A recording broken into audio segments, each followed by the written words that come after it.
Okay, I'm going to say it right here, right now. Spoilers ahead. So, I'm Davros and I'm a Whovian, as almost forgot to mention. And welcome to the penultimate Who review thoughts of this series. So, The Legend of Ruby Sunday. Oh my days. Oh, I like to think the giggle was like, the sequel to the Celestial Toymaker, and this one is a sequel to another classic serial. So, yeah, the Doctor and Ruby arrive at U.N.I.T HQ in the present day with the return of Rose Noble, Mel, all of Unit Kate, and also we see, Ruby's mother. We see Mrs. Flood in one scene, and yeah, wonder where we're going with that one because, who's she? They never got back to that when she said there's a storm coming. Also, they get a time window where they use the VHS of the CCTV footage of the night Ruby was abandoned and they recreate it on a hologram. And then we find out there's this thing with the TARDIS, there's something around the TARDIS. And we also get an answer to Susan Twist's roles in this series. So, first of all, the theories on her being Susan, as in Susan Foreman, the Doctor's granddaughter, that's not her. But they did a good job almost fooling, well, at least me into it and the Doctor as well. But of course, we now know that all the roles she's played are the same person, and Susan Triad, which is her character in this one, has been having dreams and also is running S Triad technology. And for a while before, what is she? Is she the TARDIS or something? It was something to do with the TARDIS, but it turns out the whole time the pantheon of gods we get a mention to the Toymaker and the Maestro. But here comes the big twist and the spoilers now. And for those of us that have theorized that, Susan Twist or Sutek was in fact the god Sutek from, Egyptian mythology and the classic 1975 serial The Pyramids of Mars, we theorized right. So yes, Sutek is back and he looks bigger and meaner than ever. And obviously something to do with Ruby being abandoned and her mother. We didn't quite actually find out her mother exactly, but something with that hologram, something with that night, and something timey, wibbly wobbly, timey wimey stuff. So yeah, Sutek has returned and he looks even meaner than ever. So I always wondered what happened at the end of the Pyramids of Mars when Sutek got sucked into that void. Of course, we all now know that he has returned. And like the Toymaker before the giggle, he only had one appearance in the classic era and never seen again. For a while, I was thinking, could we be seeing Omega or anything like that? Well, this season, we actually do have the return of a classic villain. And of course, as I've said, that is Sutek. And last time we saw him, he had his robot Egyptian mummies and he was all godlike. So, anyway, yeah, I'm banging on now about the whole plot and everything. So, yeah, it's to be continued. So, we'll have to wait a whole week now to see the cliffhanger resolved. So, likes and dislikes. I thought this has been the best episode of the series so far. Some of the questions we've been wanting to know the answer to have been answered, some of them. Um, we now know that there's something off about that night of Ruby being born and, Mrs. Flood. I'm hoping those will get answered next week. We didn't get a preview, by the way, of the series finale, so they're keeping it under wraps. Maybe when I watch Doctor Who Unleashed in a moment, we'll get a teaser or something, I don't know. But yeah, I think this is the best we've seen Shutty as the Doctor, and I think now, I'm comfortable to say he is the Doctor. He had a double wardrobe in this episode as well. We got the return of Mel, which was nice to see her again. And also we got Kate Stewart back, reminiscing about the Brigadier as well. I like those. We were going to get a third Doctor reference or something connected to the third Doctor, but whether I've missed that or something, I don't know.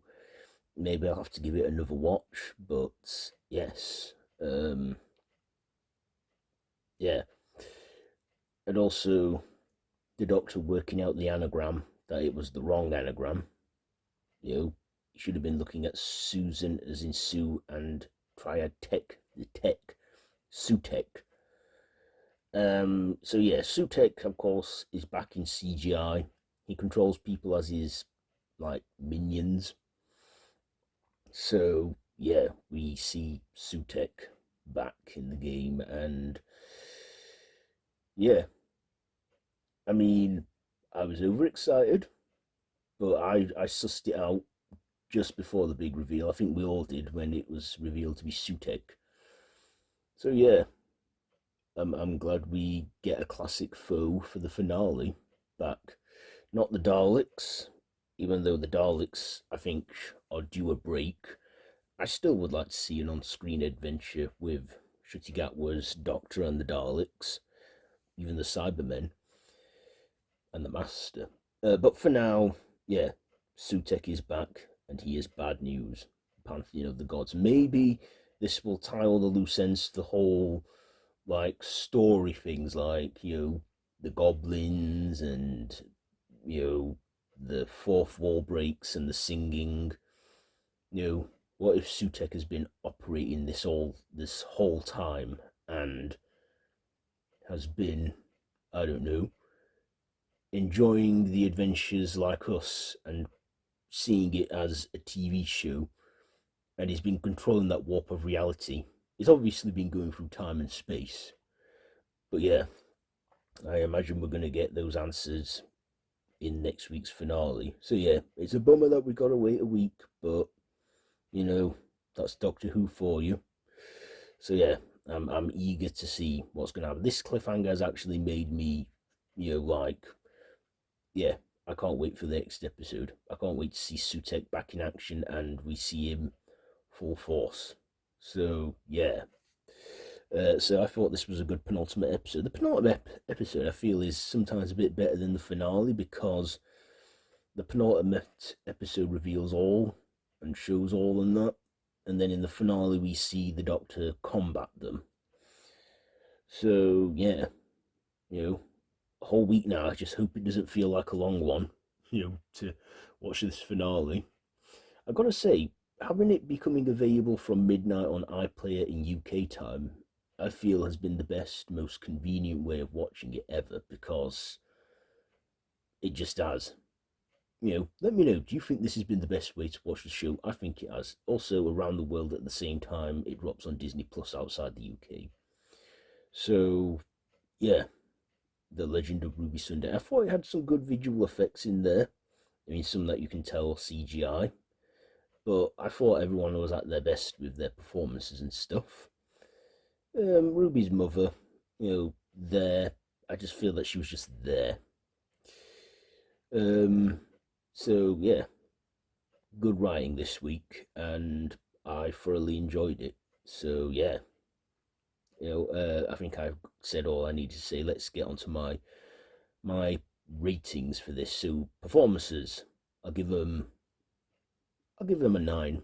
The writing, I'll give that a 9. The visuals, I'll give the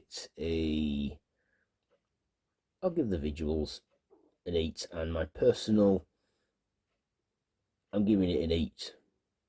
Very close to being a 9, but yeah, we'll have to see what the finale is going to be like. See, Ringy's Russell T Davies, when he was running the show back in the 2000s, he always made his finales big and epic, and I'm really excited to see what's going to happen next. So yeah, we'll have to find out now.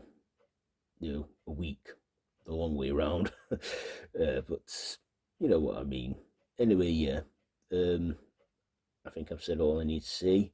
It's nearly 1 o'clock in the morning, so I am gonna probably watch Unleashed and then go to sleep.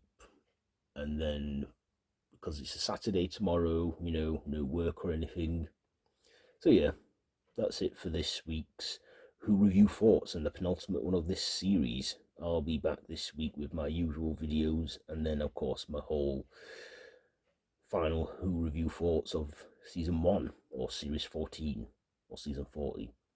So anyway, yeah, what did you think to this episode? Let me know down below in the comments, and if you like this video, be sure to give it a big thumbs up and to share with your friends, and feel free to subscribe to the channel if you haven't already and to hit that notification bell.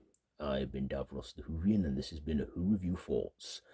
And thanks for sticking around if you're still watching or listening to this, because I've gone on a bit, so I do appreciate that. I appreciate anyone who takes the time to watch my content. So yeah, until next time, run for your life.